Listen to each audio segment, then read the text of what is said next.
Welcome back to I Think I'm Doing This Right.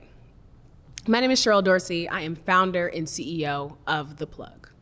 The Plug is a news and intelligence platform covering the Black innovation economy. Now, all of those words sound very impressive. Essentially, it is combining data and journalism and telling a very, very different story of the narrative of how Black innovation is shaping the future of business, shaping the future of work, and shaping society at large. I started my company almost accidentally. Quite honestly, it was just the frustration of mainstream media covering these stories of Black and brown founders in this kind of magical sense and not necessarily doing deep concerted analysis or reporting around how the businesses, the assets under management, the communities, and even the impact that we were having was contributing to the greater conversation and the greater movement of what happens when you invest in and you name Black genius. The Plug is not my first rodeo. Quite frankly, I have started, failed, stopped, pivoted, transitioned lots of different businesses. In college, I had a newswire service. This is right at the height of the recession. And I had a newswire service that allowed people to go online, submit their press release, and I would target all of the major women's publications and editors.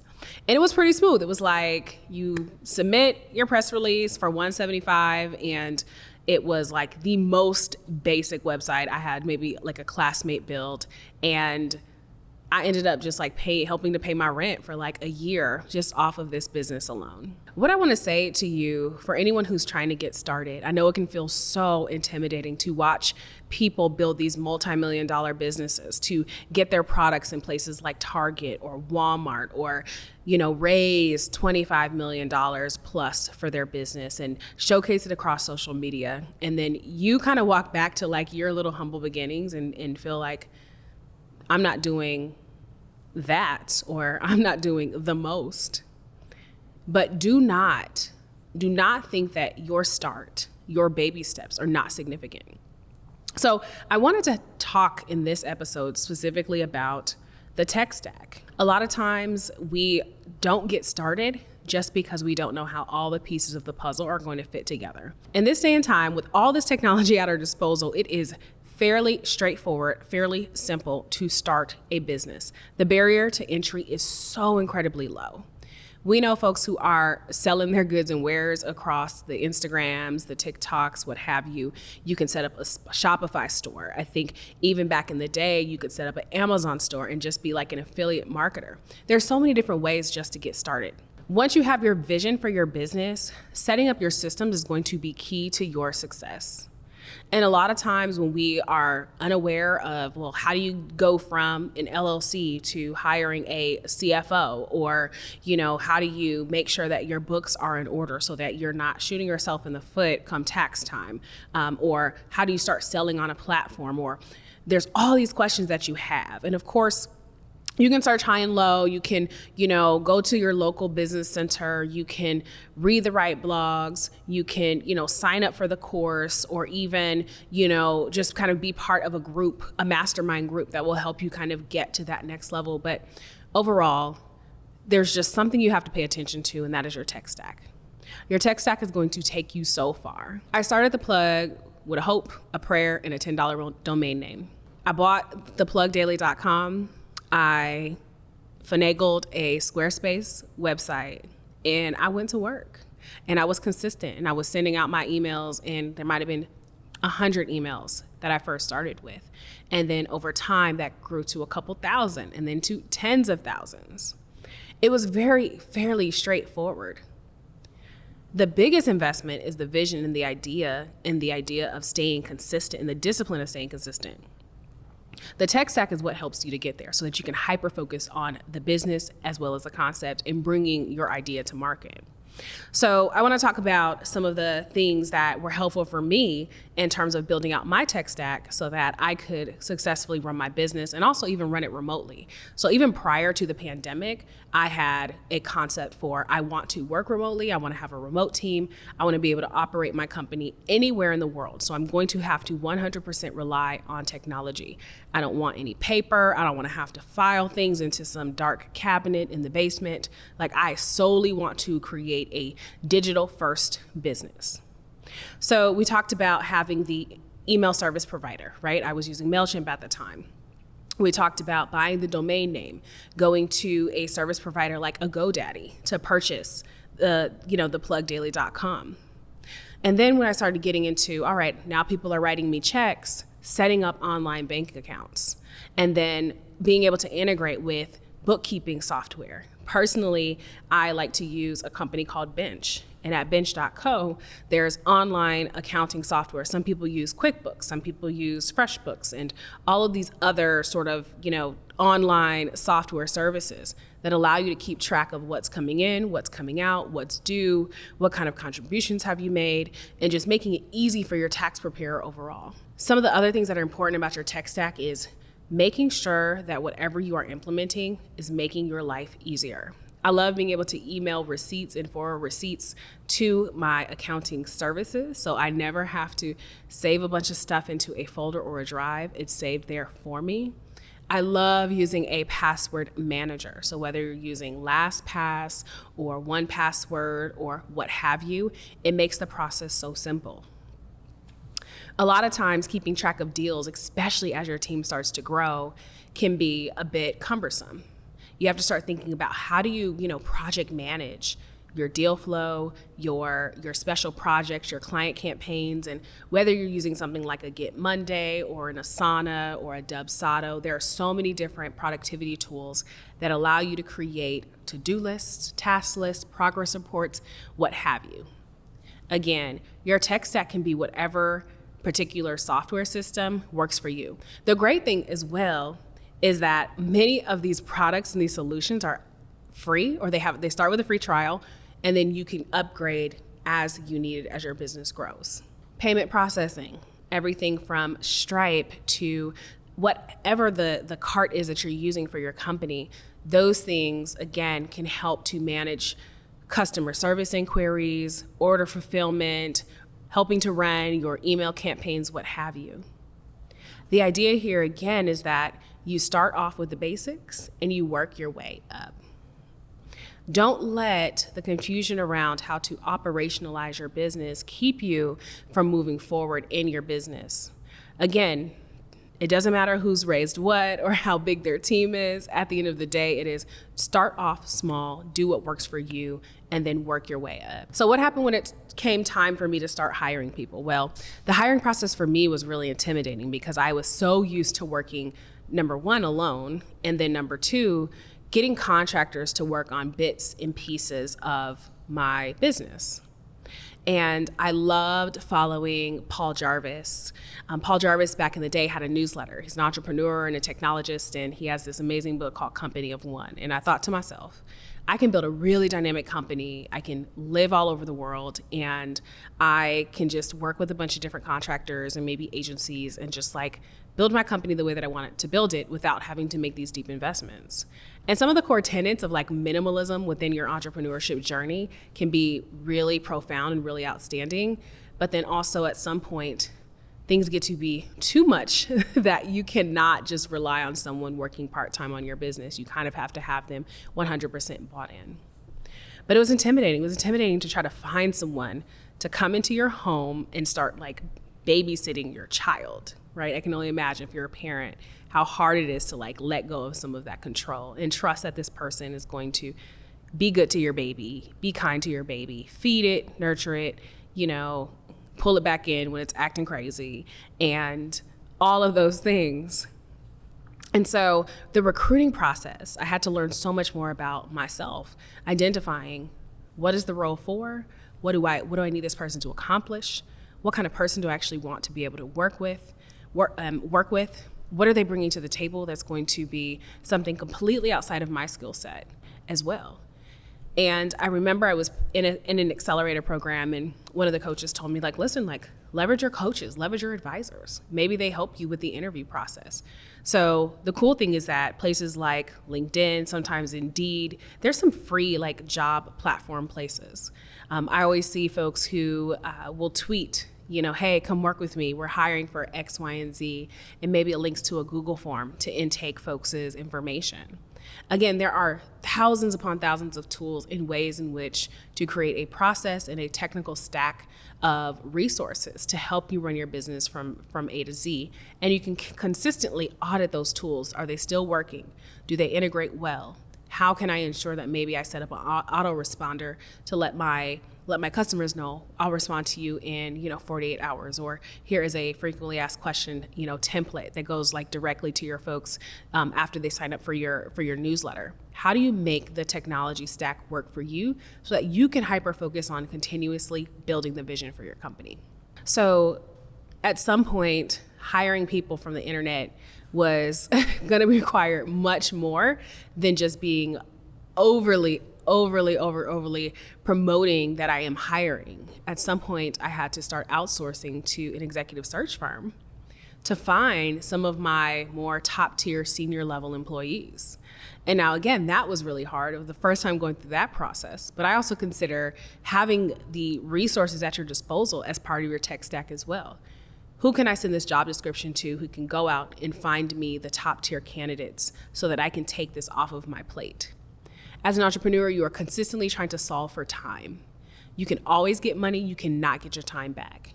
So at some point I had to say, all right, all of these systems and tools are now in place. What other things do I no longer need to be working on so that I can focus on the next level vision for the business? So now when it comes to funding your business, again, there are so many different ways to get started. Some people will save for a considerable amount of time and then sort of strike out with this great pot of money. I was not one of those people. Or they use their job as an investment vehicle into the business that they're creating. I was not one of those people.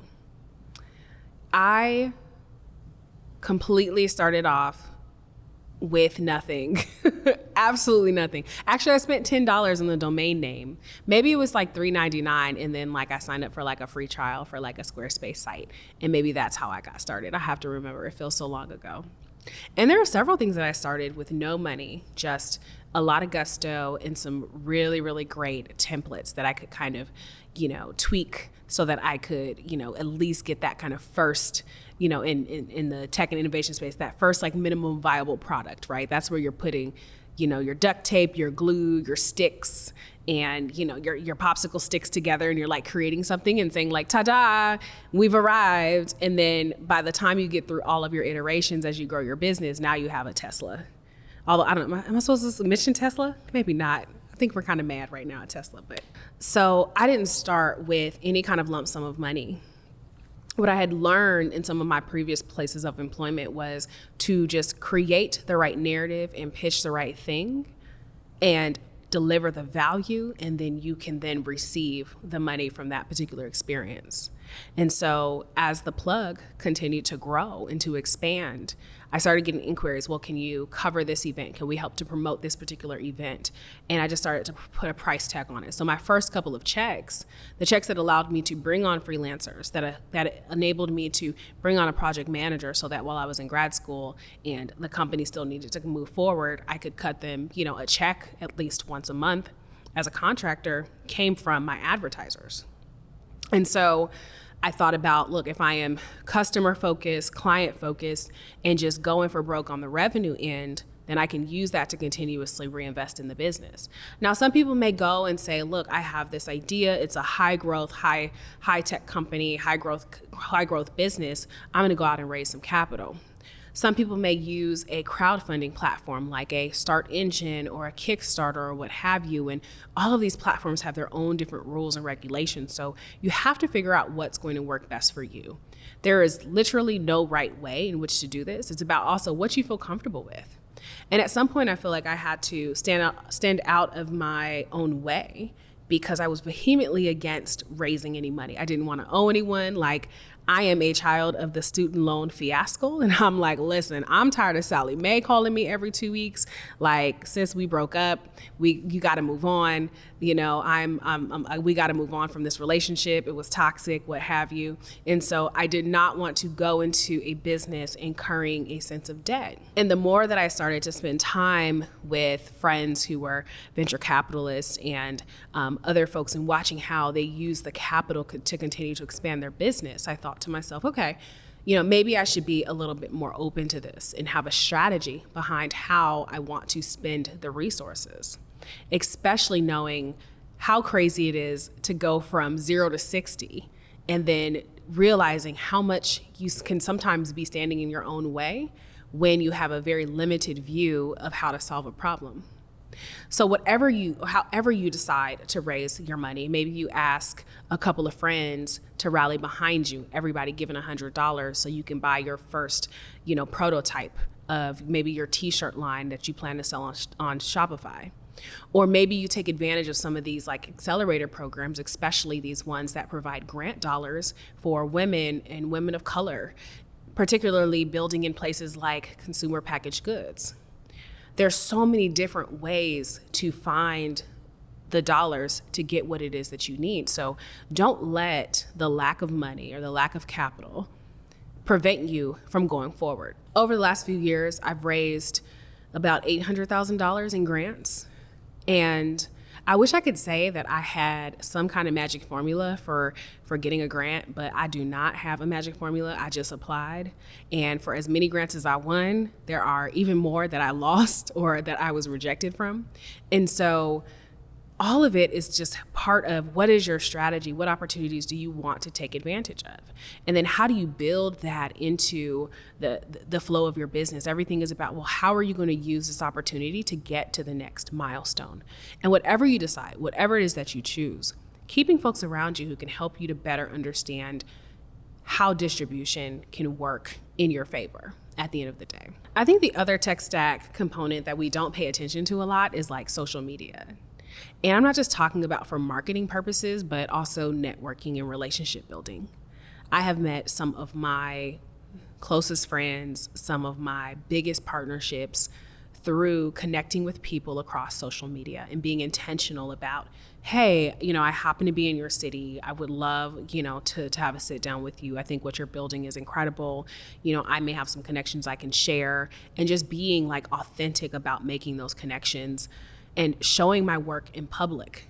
So at The Plug, we try very hard to showcase our data sets, to showcase our data visualizations and be teachers within our work.